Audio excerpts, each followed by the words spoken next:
안녕하세요. 아이언입니다. 오늘은 곧 청약을 시작하는 CU박스에 대해서 알아보도록 하겠습니다. 제목으로 AI 세계 1위라고 진실 혹은 거짓이라고 제목을 지었는데요. 왜 이렇게 이야기하는지 함께 알아보도록 하겠습니다. 이 영상으로 기업과 기술에 조금 더 알아가실 수 있기를 바랍니다. 먼저 회사 정보에 대해서 알아보도록 하겠습니다. 회사의 상황을 잘 알려면 언제나처럼 매출 내역을 확인하면 됩니다. 현재 CU박스의 2022년 기준 전체 매출을 살펴보면 전체 매출의 약 63%가 얼굴 인식 시스템과 관련한 매출에서 나오는 것을 확인하실 수 있습니다. 그렇다면 여기서 이야기하는 얼굴 인식 시스템이란 과연 무엇일까요? 공항에서 해외여행을 가보신 분들은 공항의 자동 출입국 시스템을 이용해 보신 적이 있으실 겁니다. 먼저 여권 커버를 벗겨 여권을 인식시킨 후 손가락을 통한 지문 인식과 카메라를 통한 얼굴 인식이 동시에 진행이 됩니다. 지문이 함께 사용되기는 하지만 카메라를 통해 출국하려는 사람의 얼굴을 인식해서 여권 사진과 비교한 후 동일 인물인지를 확인하고 있습니다. 이처럼 증명사진과 실제 카메라에서 얻은 사진을 비교하여 본인인지 확인하는 시스템을 얼굴 인식 시스템이라고 합니다.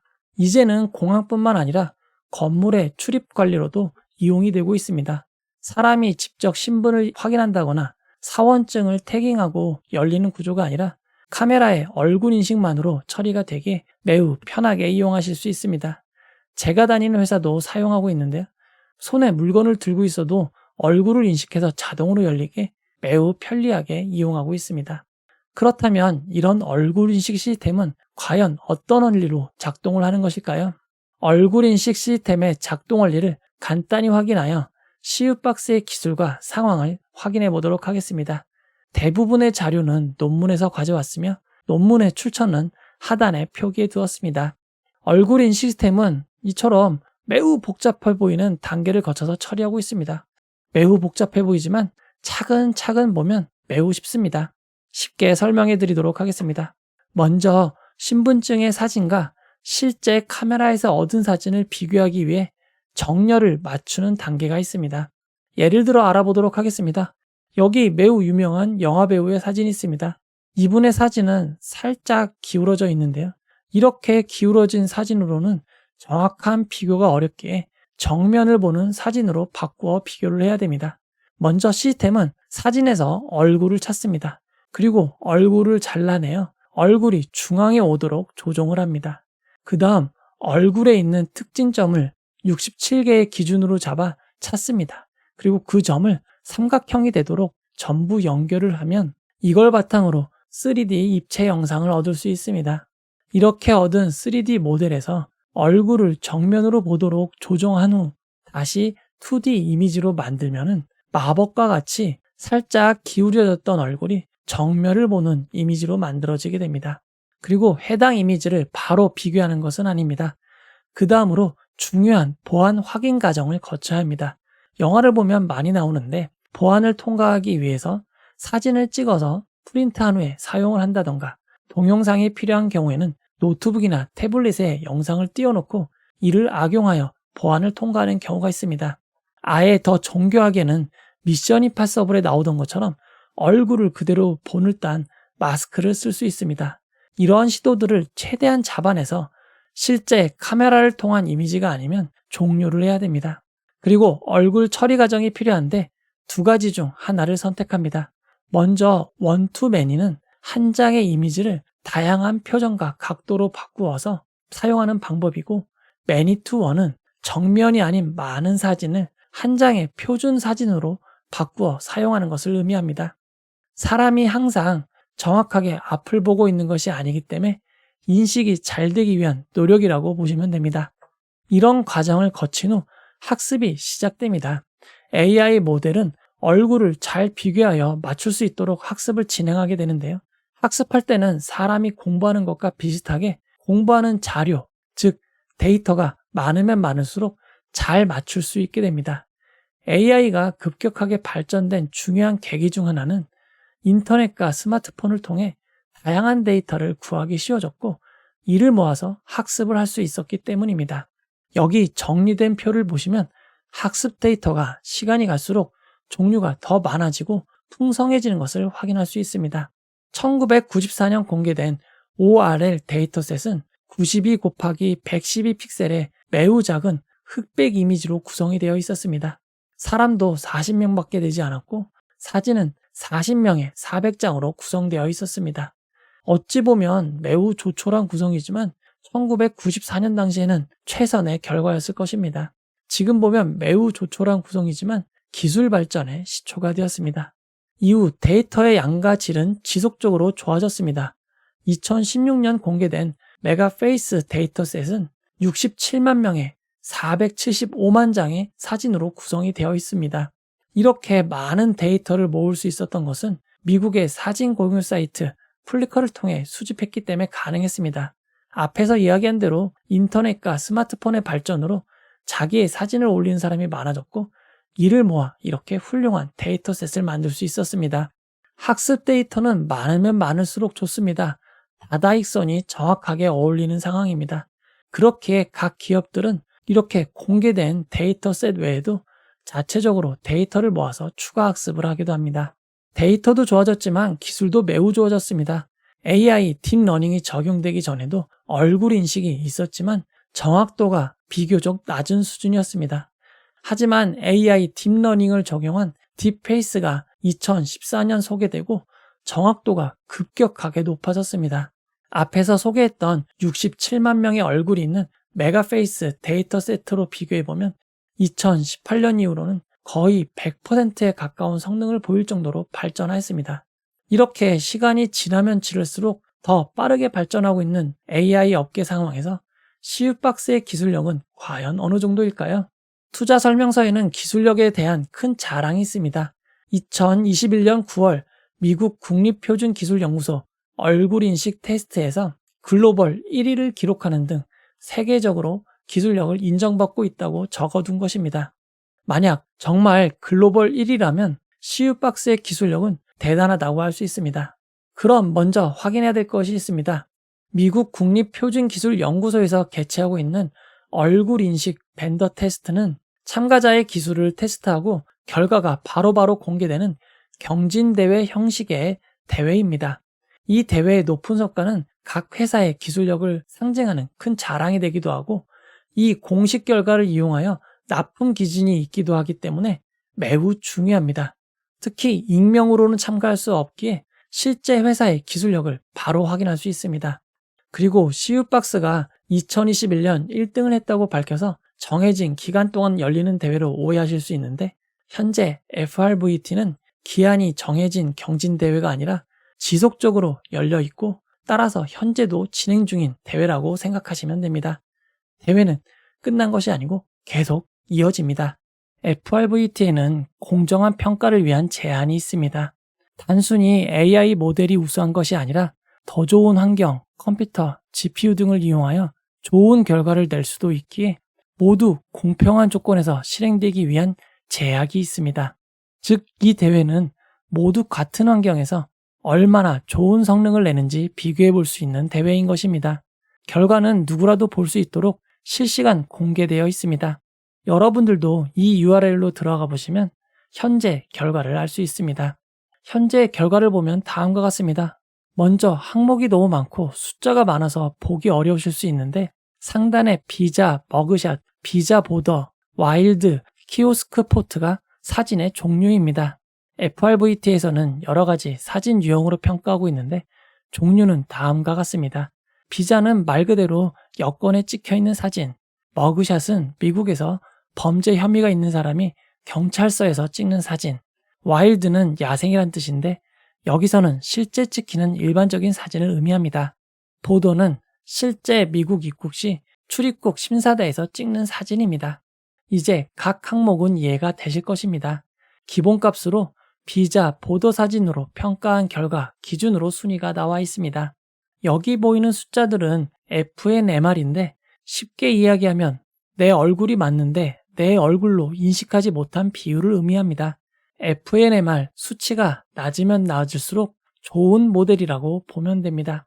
따라서 숫자가 적으면 적을수록 좋은 것입니다. 여기에 하나 더 참고하셔야 될 수치가 있습니다. 바로 FMR입니다. 얼굴 인식은 보안이 매우 중요하기에 내 얼굴을 다른 사람의 얼굴로 인식한다거나 다른 사람의 얼굴을 내 얼굴로 인식하면 매우 큰일입니다. 얼굴을 잘못 인식하는 수치가 바로 FMR입니다. 따라서 FMR은 매우 낮아야 합니다.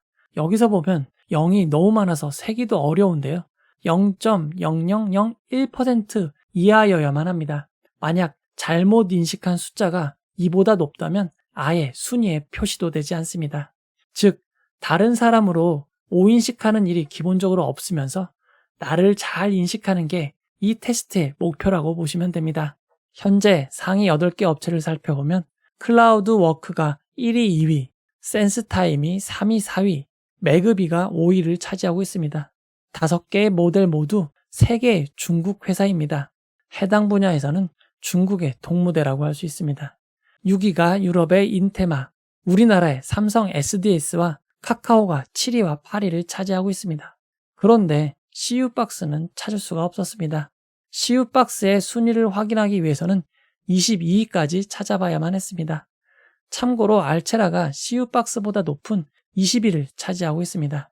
CU박스가 2023년 3월 7일에 등록한 CU박스 003 모델은 22위였고 2021년 8월 24일 등록한 모델은 현재 65위입니다. 일단 가장 기본 테스트인 1대1 테스트에서는 좋은 결과를 내지 못하고 있는 것 같습니다.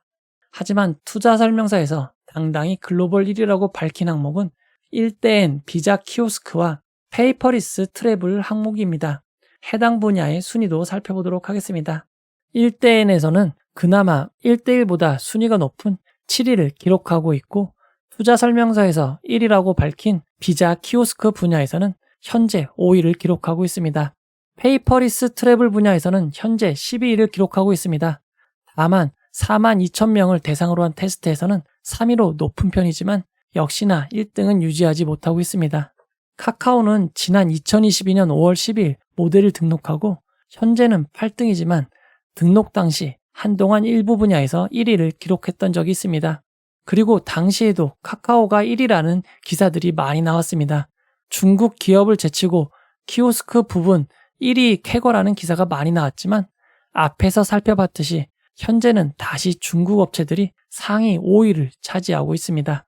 즉 CU박스가 투자 설명서에서 당당히 글로벌 1위라고 밝힌 분야들은 등록 당시만 잠시 1등을 기록하였고 새로운 기술과 학습을 도입한 모델들이 새롭게 추가되면서 점점 밀려나고 있음을 확인할 수 있었습니다.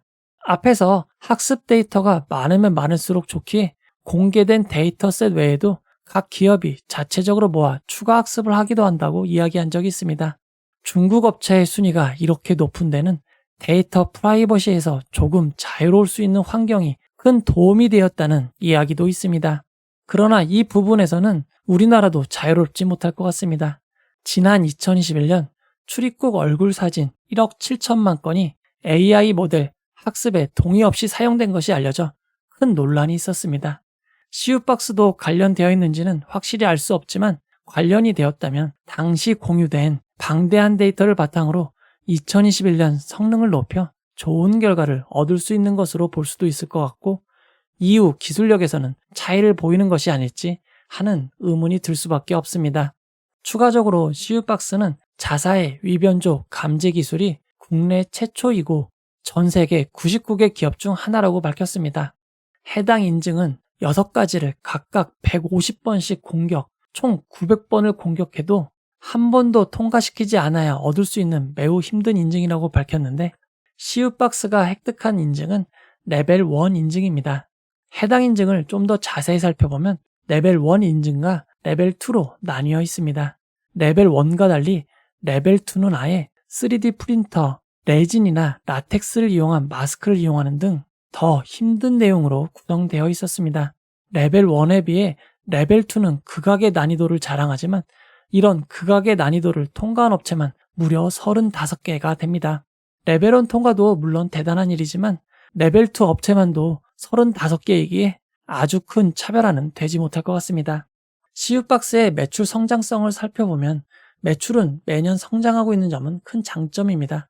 그러나 영업이익은 오히려 적자가 확대되고 있습니다. 2022년 기준 영업이익은 63억 원 적자입니다. 당기 순이익도 적자가 확대되고 있습니다. 이처럼 적자가 지속적으로 확대되고 있는 기업인 점은 큰 단점이라고 할 수 있습니다. 이어서 공모가 산정 내역을 알아보도록 하겠습니다. CU박스의 공모가를 산정하기 위해 비교 기업으로 선정된 기업은 셀바스 AI, 위세하이텍, 한국전자인증입니다. 해당 기업들은 챗GPT가 불러온 AI의 흐름을 타고 7배, 70%, 3배 가까이 상승했던 상황입니다.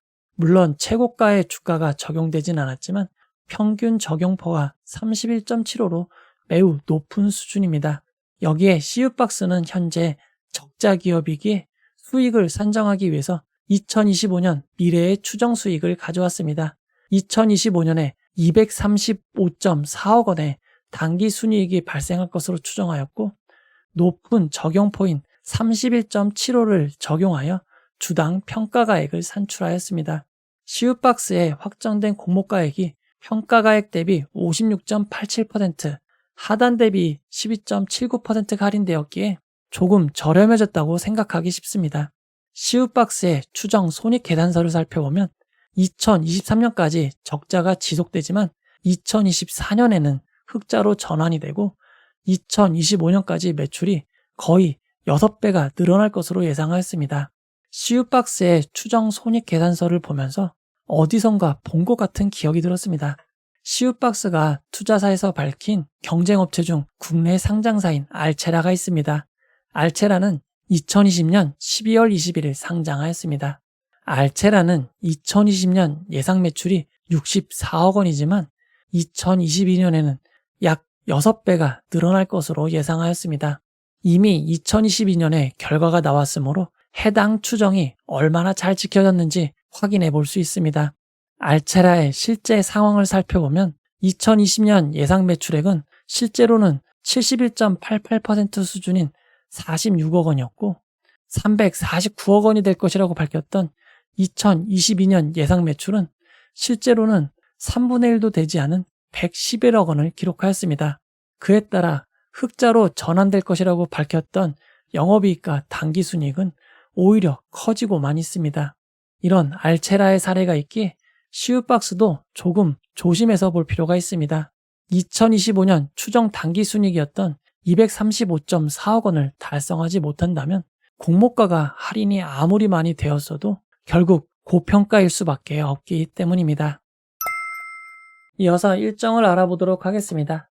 CU박스는 5월 9일 화요일 청약을 시작하여 5월 10일 수요일 청약이 마무리됩니다. 청약은 오전 10시부터 오후 4시까지 진행이 되고 환불은 2일 뒤인 5월 12일 금요일입니다. 상장일은 5월 19일 금요일입니다. 현재까지로는 모니터랩과 동시상장으로 예정되어 있습니다. CU박스는 많은 종목들과 청약 일정도 겹치고 상장 일정도 겹치는 최악의 일정인 상황입니다. 이어서 기관 투자자 수요예측 결과를 알아보도록 하겠습니다. 앞에서도 이야기 드렸지만 CU박스의 공모가는 밴드 하단 미만으로 결정이 되었습니다. 이번 수요예측에 총 578곳의 기관이 참여하여 경쟁률은 매우 낮은 86.44대 1을 기록하였습니다. 2022년부터 2023년까지 수요예측 경쟁률을 비교해보면 CU박스의 경쟁률은 바이오 FDNC, DTNCRO보다 조금 높고 QRT 오브젠보다는 조금 낮은 경쟁률을 기록하였습니다. 경쟁률을 그래프로 살펴봐도 상당히 낮은 수준임을 알 수 있습니다. 기관 투자자들의 수요예측 분포를 살펴보면 하단 미만에 제일 많은 분포가 몰려 있습니다. 그래프로 살펴보면 하단 미만이 무려 72.89%입니다. 상단 초과는 1.76%밖에 없고 상단은 6.87%, 중간은 1.94%, 하단은 16.55%입니다. CU박스의 공모가가 공모가 하단보다 낮을 수밖에 없었을 것 같습니다. 수요예측에서 가장 중요한 의무보유 가격을 살펴보도록 하겠습니다. 경쟁률이 낮아도 의무보유 가격이 높으면 매우 긍정적인 경우가 있는데 CU박스의 의무보유 가격은 건수 기준 3.63%, 수량 기준 3.69%로 상당히 낮은 수준입니다. 2022년에서 2023년까지 의무보유 가격 신청과 비교해보면 평균 9.32%보다 낮고 이지트로닉스, 인벤티지랩보다 조금 좋고 미래반도체, 토마토 시스템보다 조금 안 좋은 수준입니다. CU박스의 수요 예측 결과를 경쟁률과 의무보유 가격의 좌표로 나타내면 CU박스는 경쟁률도 낮고 의무보유 가격도 낮은 편입니다. CU박스처럼 의무보유 가격과 경쟁률이 낮았던 종목에는 상장의 공모가를 하회한 종목들도 상당수 있으므로 주의를 해야겠습니다. 이어서 청약정보와 청약증권사를 알아보도록 하겠습니다. 이번 청약에서 우리사주조합에 5%의 주식이 배정되었고 일반 청약자에게는 25%의 주식이 배정되었습니다. 공모가를 반영한 금액으로는 56억 원으로 규모가 매우 작은 편입니다. 규모는 작은데 증권사는 세 곳으로 나뉘어 있습니다. 하지만 신한투자증권에 80%의 주식이 배정되어 있고 SK증권, 신영증권은 각 10%밖에 되지 않습니다. 가장 많은 주식을 배정받은 신한투자증권은 청약 기간 중 비대면 계좌 개설을 하시면 언제든지 청약이 가능합니다. 청약 수수료는 2,000원이 있고 온라인 청약 시에는 모두 우대 200%가 됩니다. 우대 200% 등급은 최대 2만 주를 청약할 수 있고 2만 주의 청약 증거금은 1억 5천만 원입니다. SK증권도 청약 기간 중 비대면 계좌 개설하시면 청약이 가능합니다. 청약 등급에 따른 청약 주식수의 차이는 없고 모두 3,500주를 청약하실 수 있습니다. 3,500주의 청약 증거금은 2,625만 원입니다. 청약 한도가 매우 낮은 편입니다. 청약 수수료는 2,000원이 있습니다. 신영증권은 청약 기간 중 개설해서는 청약이 불가능합니다. 청약일로부터 3일 전까지는 개설해야 청약을 하실 수 있습니다. 청약 수수료는 2,000원이 있고 일반 등급의 경우 1,200주를 청약할 수 있습니다. 1,200주의 청약 증거금은 900만 원입니다. 한도가 매우 낮아서 청약하기에 제일 불리할 것 같습니다. 이번 청약의 최소 단위 청약은 모든 증권사가 50주입니다. 50주의 청약 증거금은 37만 5천 원입니다. 이어서 가장 중요한 상장일 유통물량을 알아보도록 하겠습니다. CU박스는 공모가 15,000원 기준 상장 시가총액이 1,495억 원입니다. 그다지 큰 회사는 아닙니다. 상장일 유통 가능한 기존 주주가 약 310만 주가 있습니다. 상장일 유통 가능 비율은 제법 높은 편인 45.37%이고 유통 가능 금액은 678억 원입니다. 의무보유 가격 신청이 높지 않아 의무보유 가격이 평균만큼 배정된다고 해도 유통 가능 비율은 그다지 떨어지지 않은 44.4%, 금액으로는 664억 원이 될 것으로 예상됩니다. 물론 변동의 여지가 큰 점은 주의하시기 바랍니다. 의무보유 확약 전 상장일 주체별 유통물량 비율을 살펴보면 기존 주주가 68.49%입니다. 일반 청약자가 8.29%, 기관 투자자가 23.22%를 차지하고 있습니다. 상장일 기존 주주 비율이 68.49%로 높은 점은 큰 단점입니다.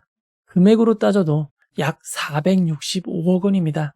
상장일 매각 가능한 기존 주주들을 살펴보면 기관 투자자가 36.4만 주, 기타 기존 주주가 309.7만 주를 차지하고 있습니다. 소액 주주의 주식수가 28.75%인 245만 8천 주인 것을 고려할 때 기타 주주의 대부분은 소액 주주라고 할 수 있습니다. 기관 투자자들의 단가를 확인하기 위해 유상증자 내역을 살펴보면 공모가보다 비싸 보이는 내역들이 있습니다. 하지만 CU박스는 2022년 2월 7일 무상증자를 실시한 바가 있습니다. 이런 무상증자를 고려할 때 2018년 주식을 취득한 주주들은 1,000원에 취득할 수 있었고 2019년에는 8,600원, 2020년에는 1,333원, 2021년에는 다소 높은 16,187원입니다.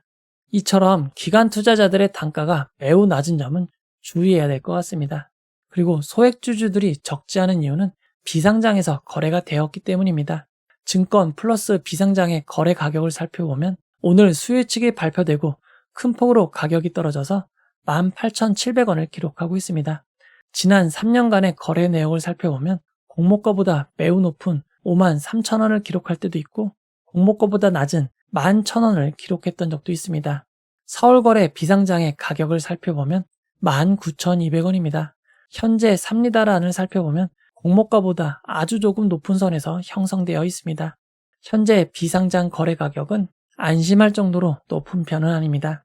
CU박스에는 임직원에게 부여된 주식 매수 선택권이 있습니다. 하지만 상당수의 지분이 이미 공모가보다 훨씬 저렴한 가격에서 행사가 완료되었습니다. 남은 지분은 2024년 3월 27일, 2025년 3월 26일 행사가 가능하기에 당분간은 큰 무리가 없을 것 같습니다. 추가적으로 전환 우선주가 있습니다. 1,500원에 18621주로 전환할 수 있는 전환 우선주가 존재합니다. 그리고 전환사채도 있습니다. 공모가와 공모가보다 조금 높은 금액으로 전환될 수 있는 주식이 상당히 많습니다. 투자 설명서에 따르면 추가 발행이 가능한 주식수가 247만 603주로 매우 많은 수준입니다.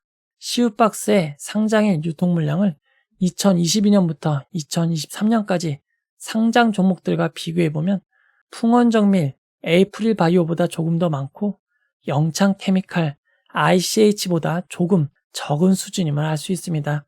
시우박스의 상장일 유통물량은 매우 안 좋습니다. 시우박스의 구주 매출을 살펴보도록 하겠습니다. 이번 공모를 통해 주식을 매각하는 기존 주주는 없습니다. 이번 공모는 모두 주식을 발행하는 신주 모집으로 진행이 됩니다. 이제 결론을 내려보도록 하겠습니다. 시우박스는 AI를 기반으로 얼굴 인식 기술을 개발하여 솔루션으로 용역 납품하는 회사입니다. 해당 업계는 매우 치열한 경쟁이 벌어지고 있고 2021년 당시에는 1위를 기록했을지 모르겠지만 현재로서는 전혀 순위권 기술이라고 볼 수는 없습니다. 지금까지 적자가 확대되는 상황이지만 2024년에는 흑자로 전환되고 2025년부터는 흑자를 기록할 것으로 추정하고 공모가가 산정되었습니다. 지금까지 상장 종목 중 추정 순이익을 달성한 업체를 찾기가 어려운 상황인 점을 고려할 때 공모가가 희망 공모가액 밴드 하단보다 낮긴 하지만 절대 낮다고 볼 수는 없을 것 같습니다. 여기에 상장 일정이 모니터랩과 동시 상장으로 진행되고 기존 주주가 많은 점이 큰 부담입니다. 일반 청약자분들은 그냥 패스하시고 동시 진행되는 청약 대비 경쟁률이 낮을 가능성이 높기에 조금만 올라도 오히려 큰 수익이 발생할 수 있는 장점이 있습니다. 따라서 야수분들만 리스크 감당하실 정도로 청약하시는 것이 좋을 것 같습니다. 청약하시는 분들에게 큰 수익만 함께 하시길 바라도록 하겠습니다. 이 영상은 후원회원 여러분들의 후원과 구독자 여러분들의 슈퍼땡스, 댓글을 통한 따뜻한 격려를 통해 제작되었습니다. 항상 고맙습니다. 이 영상은 투자 권유가 아니며 투자는 오롯이 투자자의 판단으로 이루어져야 합니다. 긴 영상 봐주셔서 고맙습니다.